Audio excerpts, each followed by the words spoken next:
పిలిచారా సార్? లేదే. Okay sir. ఎలాగో వచ్చావు కదా, బాటిల్ ఓపెన్ చేయి.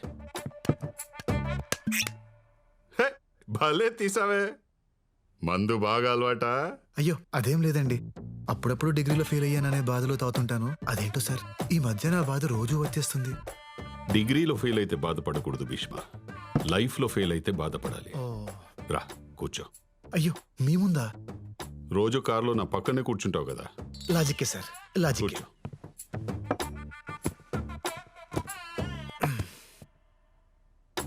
పెగ్గే, నాది చాలా discipline life style Bheeshma. Morning 2 eggs, evening 2 pegs, night 2 legs. Sir chicken legs అన్నానయ్యా, ప్రోటీన్స్. Okay okay sir. నువ్వే వద్దులేండి సార్, నేను మందు తాగితే నాకు మీమ్స్ వస్తాయి. అవునా? ఏసి చెప్పు.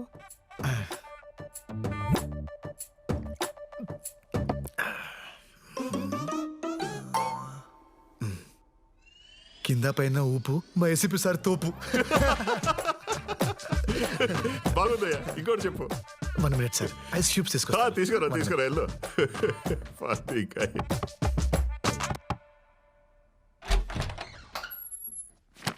చైత్ర గారు, నాన్నగారు ఐస్ క్యూబ్స్ అడిగారండి. ఎక్కడున్నాయి? నా జేబులో ఉన్నాయి, దా తీసుకో. జేబు? ఏ జేబు? రేయ్, ఐస్ క్యూబ్స్ ఎక్కడ ఉంటారా? ఫ్రిడ్జ్ లో కదా. హలో,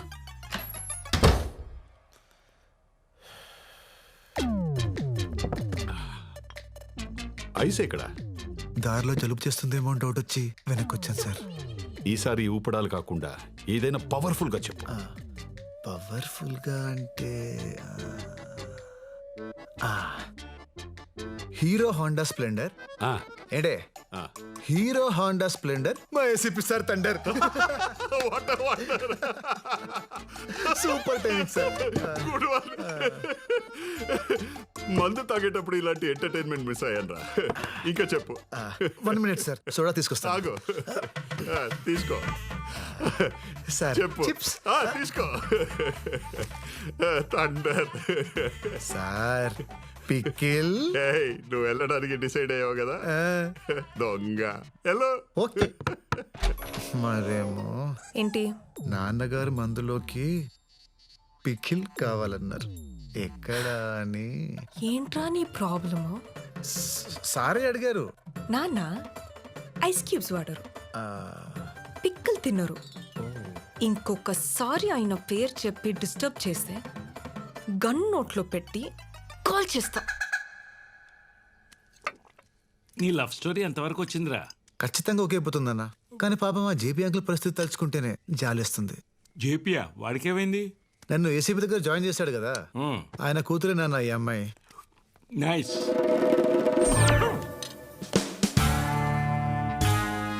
ఏసీపీ అంటే వాడేనే నా క్లాస్మేట్, గుర్తుందా?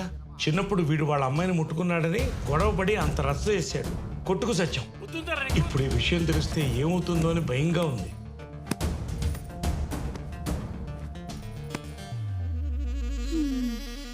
భూమి గుండ్రంగా తిరిగినట్టు వీడేంటండి తిరిగి తిరిగి మళ్ళీ మొదటి అమ్మాయి దగ్గరికే వచ్చాగాడు? అసలు వీడిని అనాలే, వద్దు అంటుంటే తీసుకెళ్ళి ఆ దేవాగడి దగ్గర పెట్టాడు. ఒరేయ్, కూల్గా ఏం జరిగింది చెప్పరా? వీడు దేవాగడి కూతుర్ని లవ్ చేస్తున్నాడు రా.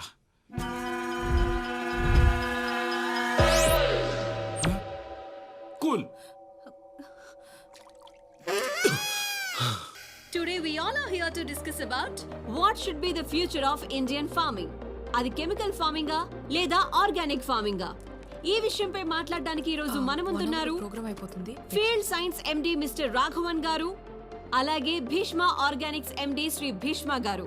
ఈ రోజు వారి మాటల్లో chemical farming and organic farming కి సంబంధించిన ఎన్నో ఇంట్రెస్టింగ్ విషయాలను తెలుసుకుందాం. హే పర్విల్ భయ్యా, నువ్వేంటి ఇక్కడ?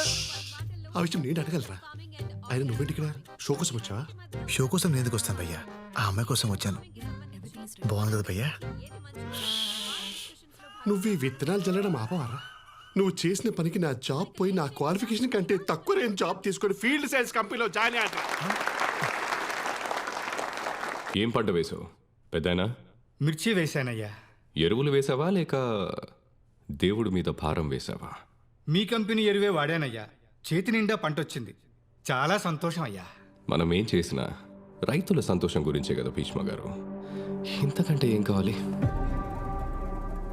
సంతోషం అంటే మనం కట్టుకునే బట్టల్లోనో నోట్ల కట్టల్లోనో ఉండదు. సంతోషం అంటే ఆరోగ్యం. సంతోషం అంటే మన తరాల్ని చూడడం. ఎంతకాలం మొక్కలకి మందు కొట్టి ఆరోగ్యాన్ని తాకట్టు పెట్టి ప్రకృతిని నాశనం చేస్తాం. మీరు మంచి మాటకారి సార్. ఇలాంటి మాటలు చెప్పే కదా కొన్ని వేల మంది రైతుల్ని మార్చేశారు. ఇప్పటికే జాంబియా, ఇథియోపియా లాంటి 10 దేశాలు ఆకలి చావులు చేస్తున్నాయి. అక్కడ స్విగ్గీ లేదా? డబ్బులు లేవు. ఓ, పెరుగుతున్న జనాభా ప్రకారం 2050కి దేశంలో పండించే పంట కేవలం 40% ప్రజలకే కడుపు నింపగలదు. దీన్ని తట్టుకోవాలంటే కొత్త జెనెటిక్ చేంజెస్ రావాలి. అడ్వాన్స్ కెమికల్స్ రైతులకి అందుబాటులోకి రావాలి. ఇవి పట్టించుకోకుండా ఆర్గానిక్, ఆనందం అంటూ ఈ చందమామ కథలు చెప్తారేంటి సార్? ఆర్గానిక్ ఫార్మింగ్ అనేది పాత పద్ధతి, మీకులా పాత పద్ధతి. అసలు నువ్వు sir sir sir sir sir మీరు మీ కంపెనీ వాళ్ళు తప్ప, నేను చెప్పింది తప్పని ఇక్కడున్న ఒక్కళ్ళని మాట్లాడమనండి. మీ ఆర్గానిక్ ఫార్మింగ్ గురించి అందరికీ తెలుసని నమ్ముతా.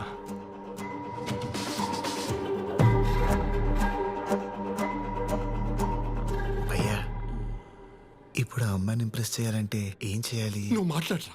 నువ్వు మాట్లాడితే నా స్టేటస్ పడిపోయింది. అమ్మాయి పడదా? సార్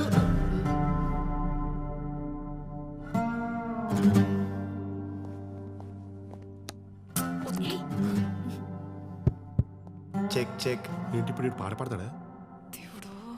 మీరు చెప్పింది కరెక్టే సార్. బయట వరకు ఆర్గానిక్ ఫార్మింగ్ గురించి పెద్దగా తెలియదు. జాంబియా, ఇథియోపియా లాంటి దేశాల్లో ఆకలి చావులతో చేస్తున్నారనే విషయం కూడా చాలా మందికి తెలియదు సార్. సార్ మీరు కెమికల్స్ ద్వారా ప్రొడక్షన్ పెంచాలని చూస్తున్నారు కదా, మరి మీరెందుకు ఆ దేశాల్లో కంపెనీని స్టార్ట్ చేయలేదు? ఆకలి చావులు ఉండే వాళ్ళని కాపాడు ఉండేవాళ్ళు కదా. కానీ మీరు చేయరు. ఎందుకో చెప్పనా? దానికి 2 కారణాలు. ఒకటి డబ్బు. అవి పూర్ కంట్రీస్, అక్కడ మీరు డబ్బు చేసుకోలేరు. రెండోది మట్టి. మన దేశంలో ఉన్న సారవంతమైన మట్టి ఆ దేశాల్లో లేదు. సార్ మట్టే సరిగ్గా లేనప్పుడు ఎన్ని ప్రోడక్ట్స్ వాడితే ఏంటి? ఎందుకంటే మొక్క పెరిగేది మట్టిలో, మీ ప్రోడక్ట్స్లో కాదు. యాక్చువల్లీ సార్ మీరు మాట్లాడమన్నారు, మాట్లాడుతుంటే డిస్టర్బ్ చేస్తున్నారు. మీరు దేవుడిని నమ్ముతారా? చెప్పండి సార్. యా, అర్రే టెక్నాలజీ ఇంత పెరిగినా ఇంకా పాత దేవుణ్ణి నమ్ముతున్నారా? మరి పాతకాలం నుంచి ఉన్న ఆర్గానిక్ ఫార్మింగ్ చేస్తే తప్పేంటి సార్?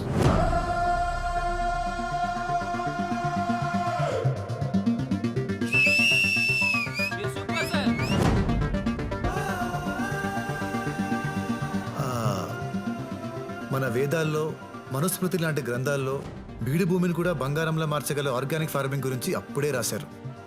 Yeah, it's true. దాన్ని కరెక్ట్గా ఫాలో అయితే వ్యవసాయానికి, భూమికి ఎలాంటి కెమికల్ అవసరం లేదు. ప్రకృతికి మనిషి అవసరం లేదు. కానీ ప్రకృతిలో ఉన్న ప్రతి అణువు మనిషికి చాలా అవసరం. దయచేసి మీ కెమికల్స్ వాటిని నాశనం చేయకండి. From here and there my friend MSc agriculture gold medalist mister Parimal భయ్య గారు కంటిన్యూ చేస్తారు. Thank you.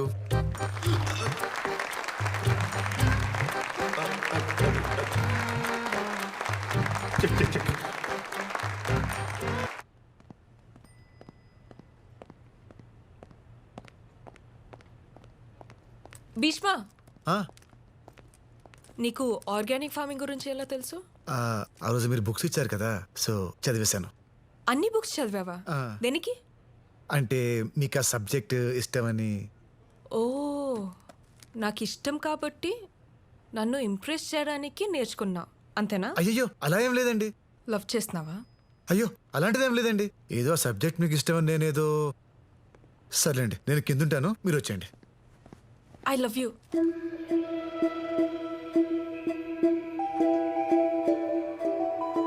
I love you. ఏ అమ్మాయి అయినా ఇష్టపడాలంటే అద్భుతం జరగక్కర్లేదు, ఒక అభిప్రాయం క్రియేట్ అయితే చాలు. అలాంటి అభిప్రాయం నిన్ను చూడకముందే కలిగింది. హలో నానా, నా కారు ఆగిపోయింది. హైదరాబాద్లో యూత్ చాలా చెడిపోయారు. సార్, నలుగురు ఫ్రెండ్స్ దమ్మేస్తూ మాట్లాడుకున్నంత మాత్రాన వాళ్ళు ఖాళీగా ఉన్నారు, కసిగా లేరు అంటే ఎలా సార్? వాళ్ళల్లో ఎప్పుడు ఎవడు ఏమవుతాడో ఎవడికి తెలుసు. టీలు ఇచ్చేటప్పుడు మోడీ గారిని కూడా చాలా చీప్గానే చూస్తుంటారు కదా సార్. అప్పుడు అర్థమైంది నాన్నతో మాట్లాడింది నువ్వని. ఆ క్షణం నుంచి ప్రతి క్షణం నీ కంపెనీని ఎంజాయ్ చేస్తూనే ఉన్నాను. నా కోసం 10 మందిని కొట్టా. 20 రోజులు మా నాన్న దగ్గర ఉన్నావు. 30 నిమిషాల్లో నీకు తెలియని సబ్జెక్ట్ నేర్చుకుని మాట్లాడా. ఏ అమ్మాయి అయినా తను అడిగింది చేసేవాడు లైఫ్లోకి వస్తే హ్యాపీగా ఫీల్ అవుతుంది. కానీ తన కోసం ఏదైనా చేసి నీలాంటి వస్తే అదృష్టంగా ఫీల్ అవుతుంది. I love you.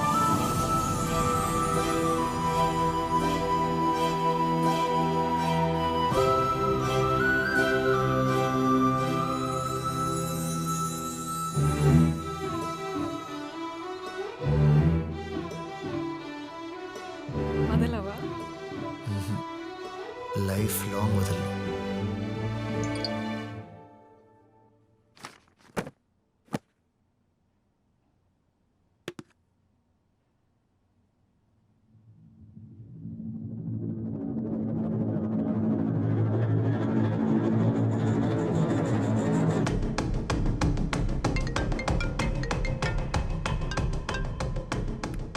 Hello sir, ఓ కేసు పని మీద న్యూస్ ఛానల్కి వస్తే చైత్ర మేడం అలా కనిపించారు సార్.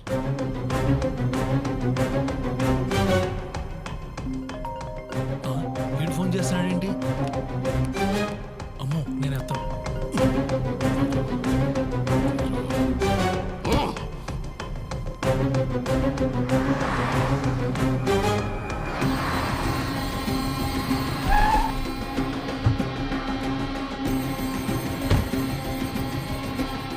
జేపీ ఎక్కడ? ఆనంద్ గారు వాళ్ళ ఇంట్లో ఉన్నారండి. ఏంట్రాడు మళ్ళీ ఫోన్ చేయలేదా? 2 సార్లు ఫోన్ ఎత్తనప్పుడు బుద్ధున్నాడు వాడు, 3వసారి చేయడు. సార్ నేను వెళ్తా.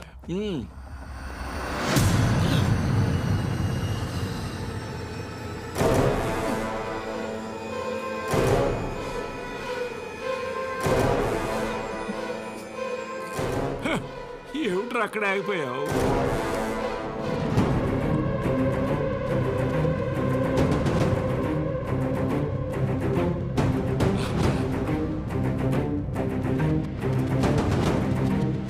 చైత్ర ఓకే అయిపోయిందమ్మా, వాళ్ళ నాన్నని ఎలా మేనేజ్ చేయాలో వరకు.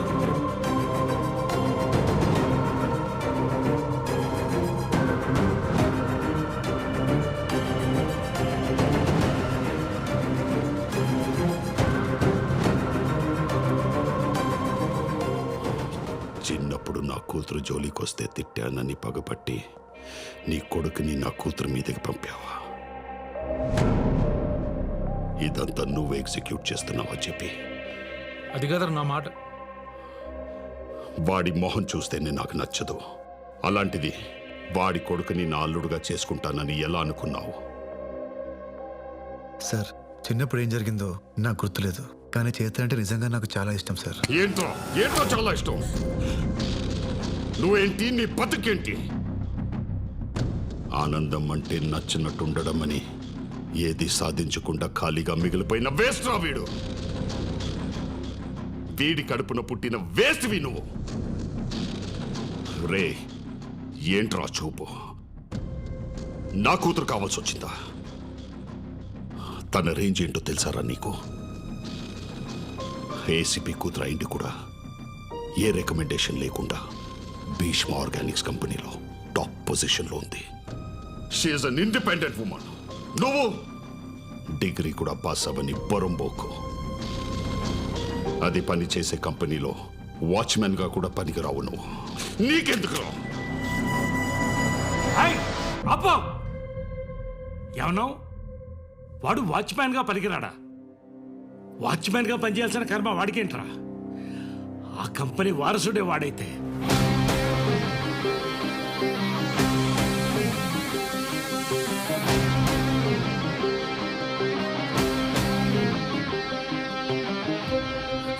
ఏమండి ఏయ్, ఊరుకోవే. వాడికి మాట్లాడకుండా పెంచుతానని పెద్ద ఆయనకి మాట ఇచ్చాను. ఈ రోజు ఎవడో వచ్చి ఏదేదో మాట్లాడుతుంటే నేను ఊరుకోలేను. ఏంటి వాడి బతుకెంత? నీ కూతురు ఆఫ్టర్ ఆల్ ఆ కంపెనీలో ఉద్యోగం చేస్తున్నందుకు అంత గర్వంగా ఫీల్ అయిపోతున్నావే? ఆ కంపెనీకి కాబోయే సీఈఓ రావాడు.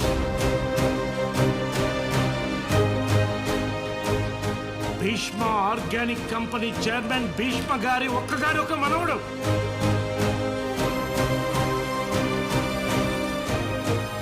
ఆయన 1000 కోట్ల ఆస్తికి అధిపతి అతను.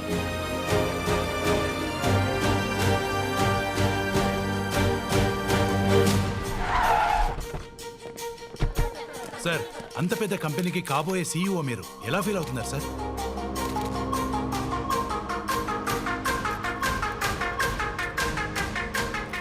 కొత్త సీఈఓని ప్రకటించిన భీష్మ ఆర్గానిక్స్. భీష్మ ఆర్గానిక్స్ కొత్త CEO. Bhishma Organics announce its head.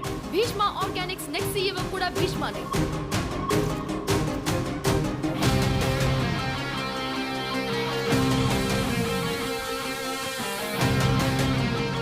I'm shocked.